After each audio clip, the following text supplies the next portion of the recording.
สวั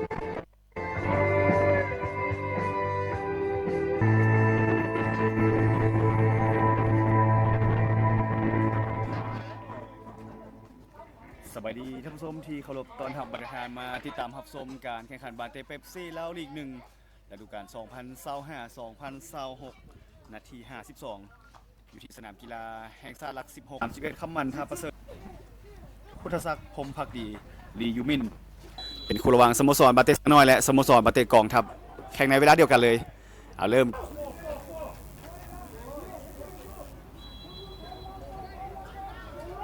บานตั้งแต่จากลูกไม้กวยเจงปันด้วยขวาโดงได้ต่ำเอาลูกนี้อ้าวเฮียพอแล้วท่านผู้ชมในตอนนี้จำประซักอเวเนียได้ประตูขึ้นน้ำไปแล้ว1ประตูต่อ0จากนักกีฬาไม้เลข5จะเป็น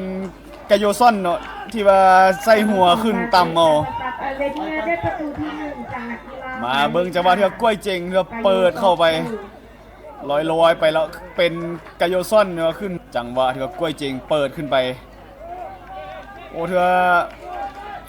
จับบอดี้นะเบื้องของ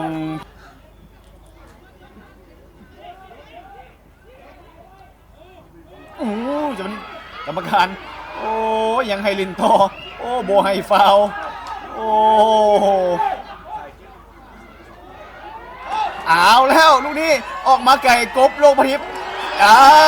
วเงียบห้อยเลยลูกนี้โอ้โห